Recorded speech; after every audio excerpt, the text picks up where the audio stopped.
Hello, this is Jim, and this is number 6 of Advice for the Not-Pocalypse.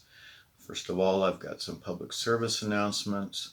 If you've done your taxes and not gone to 2020 census.gov, you're not even half done right. And let me explain to you why. There will be probably some sort of United States in 10 years, and the amount of money that's distributed to local districts and all of that sort of thing is determined by knowing who, where everybody is, and all sorts of demographic information. I went and did the census.gov right after doing taxes, so last week, I guess. It took less than 10 minutes. Uh, if you need groceries in Idaho, you can go to idahofoodbank.org. They've got a map that easily shows you where to find your closest distribution point. They never have verified income. There has been limits most places on how often you can go, but there are not now given the circumstances. Many of them used to be like a little mini store. You could go in with a shopping cart and pick out what you wanted. They're not like that now, given that everybody's needs to be socially distancing. So basically, they're just loading boxes based on the number of people in the household. Now, here's the other side of that. If you have some cash to donate to a worthy cause, you should consider donating it to the Idaho Food Bank. And here is why that is a really good idea. Since the food bank is all of their food is coming from donations and the fat of the land and stuff that grocery stores don't think they can sell because it don't look quite fresh or whatever. And they're run mostly by volunteers. When you donate a dollar, since they have such low administration costs, that dollar feeds 5 people. How's that for a bargain? Okay, also, speaking of food, the Boise School District is handing out meals at several elementary schools. This is happening everywhere, pretty much, that's affected by COVID ID.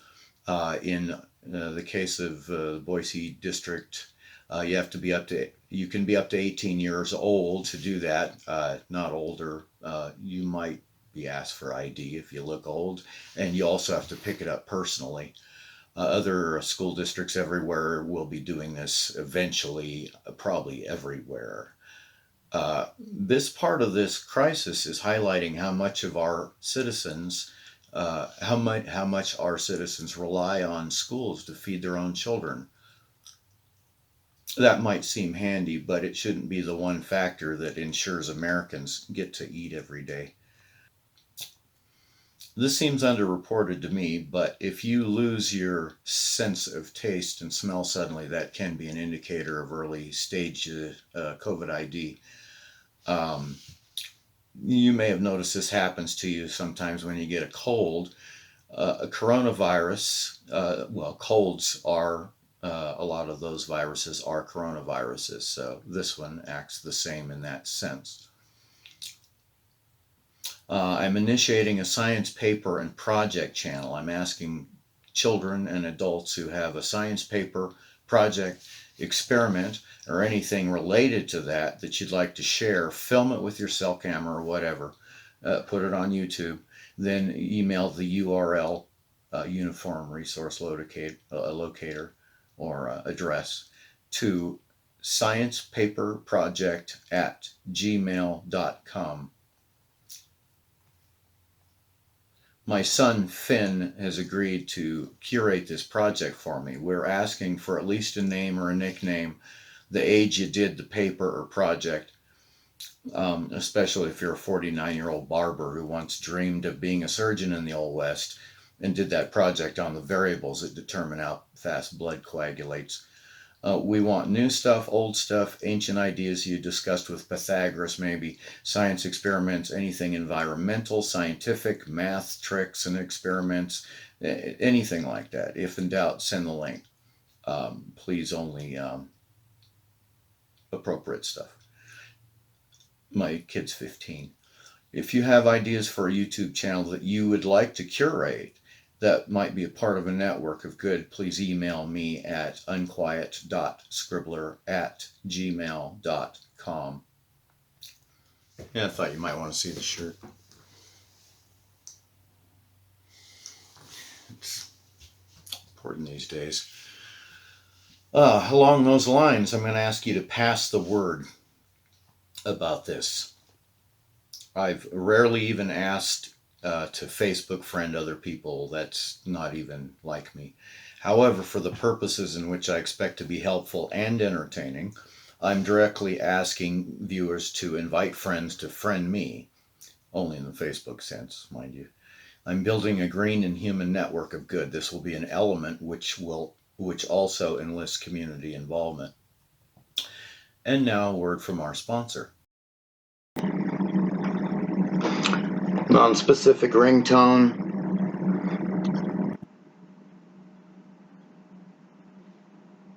Oh, hey, Guy Anonymous. Haven't talked to you in some unspecified amount of time. Oh, yeah, me too. Ain't this crazy? Listen, let me tell you what I've spent half the day doing in search of bottled water. This is crazy. I went to grocery store near, grocery store far. I went to grocery store that we hate because they're overpriced. I went to big box membership store. I went to conglomerate superstore. Nobody's got bottled water. I don't know what we're gonna do. Hang on. Hey, hang on, just 1 second. Fido, yeah, good. Listen, well, I don't know. What do developing countries do? Ain't this crazy? Well, I don't know. You know me. I don't know nothing about history, biology, science books, and I sure as hell never learned how to speak frog. So, yeah, no, I don't know. When I figure something out, I'll get back to you. Oh, it just occurred to me. McDonald's sells bottled water. I wonder how much I could get from that. I don't know. They might be rationing it. I don't know. All right. Yeah. Later.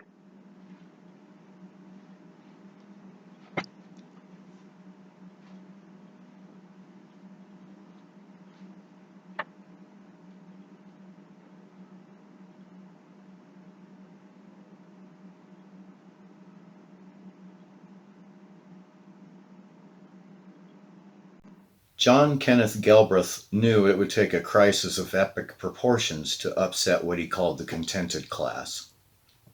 What's tragedy at the local and personal level isn't all bad in the long run for the race and society. Natural selection is at work here. I plan to amplify on that in the next podcast, hopefully to give you some perspective on what to expect and how to react properly. Have you heard about this program? Apparently somebody set up a foundation where they are asking people to donate their gerbils, hamsters, white mice for scientific experimentations to help them develop vaccines, etc.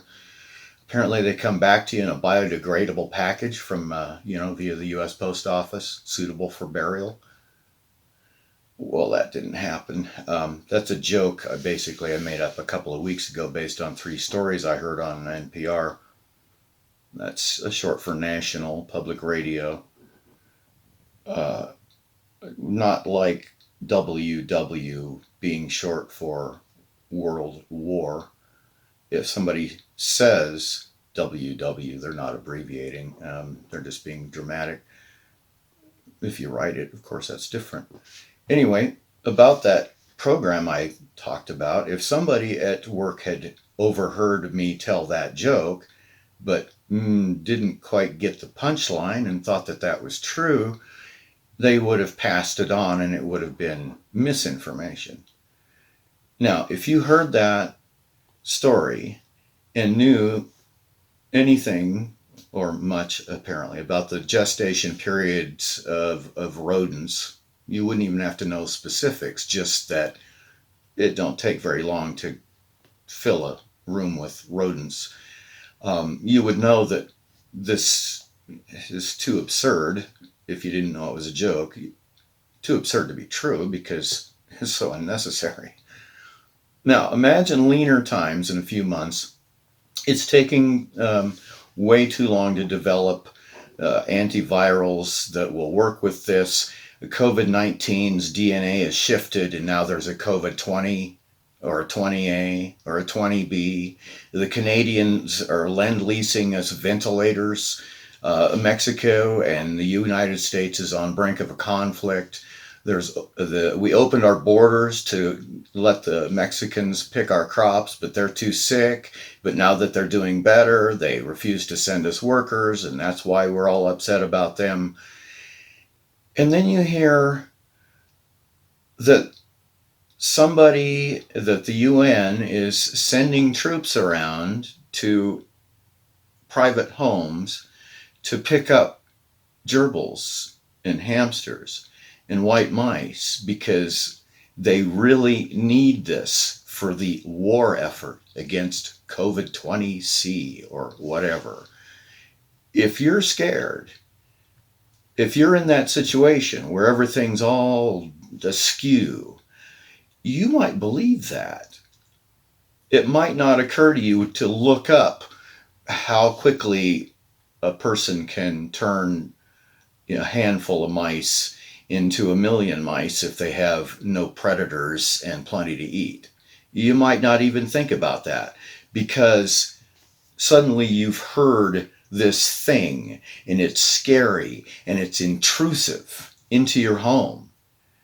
Now, this kind of thing could be on purpose. This could be disinformation. This could be some Mexicans or the Canadians or the Iranians or whoever trying to screw us up and feeding us these fearful lies.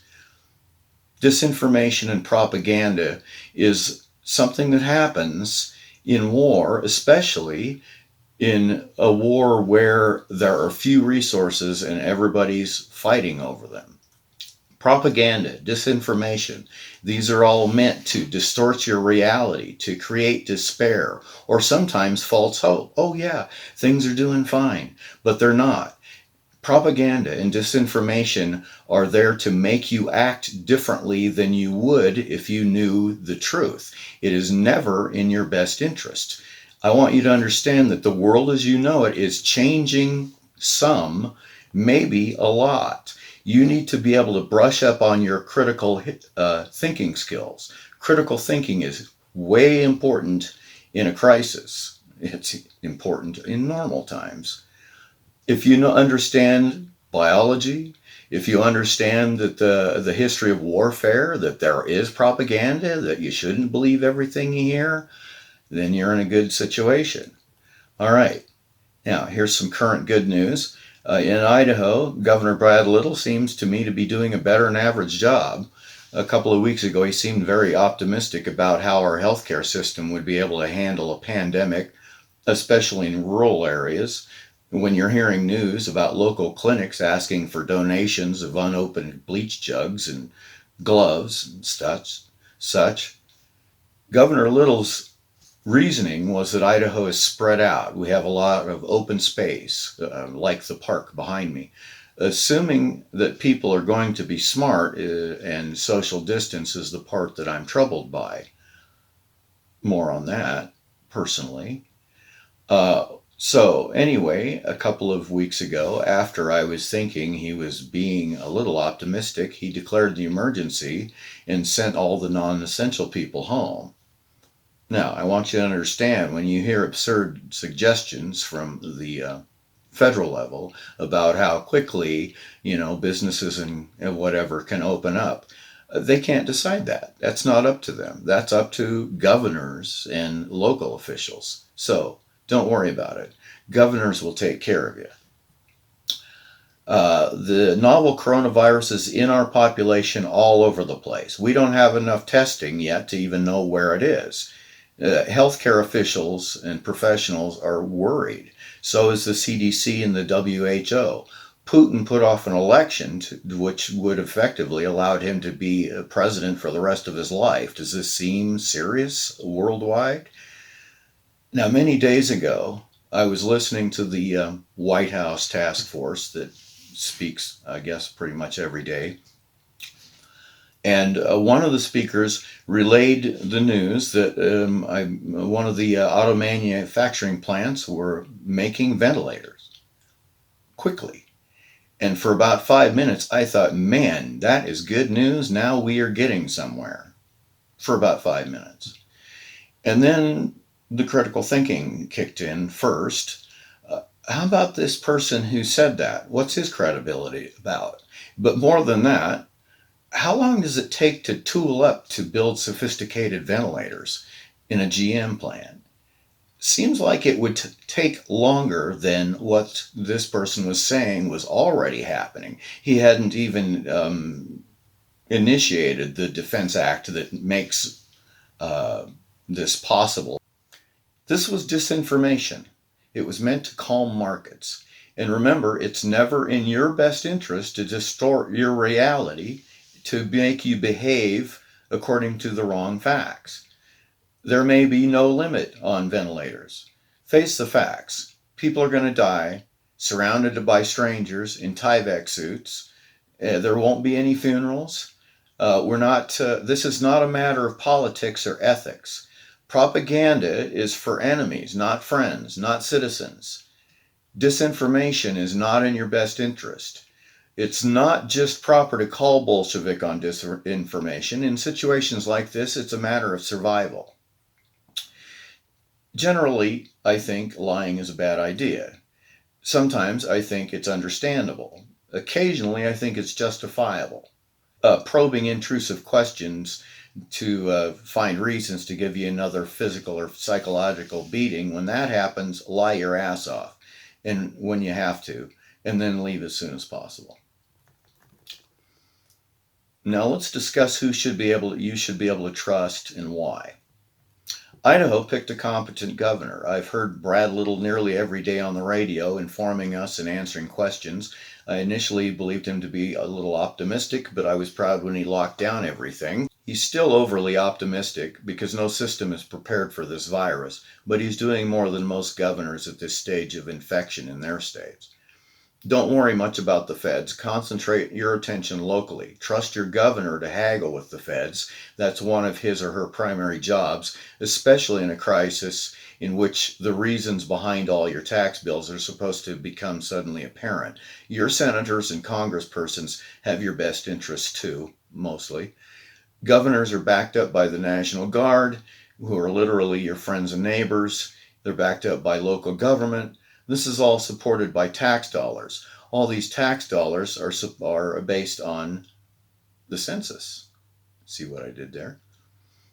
Now, whenever someone in public office abuses that public trust, that sells newspapers. And it is also in the best interests of democracy for us to know about it. Now, we know of people who have apparently accessed some very alarming information through the Security Council or whatever at the federal level that you still don't know about, and they use this information to enrich themselves. If this is a war, that's war profiteering. Isn't war profiteering illegal? My point is, how do we know about this? Because of the press. The press is not your enemy, they're your protectors. More specifically, I recommend NPR. You can trust NPR.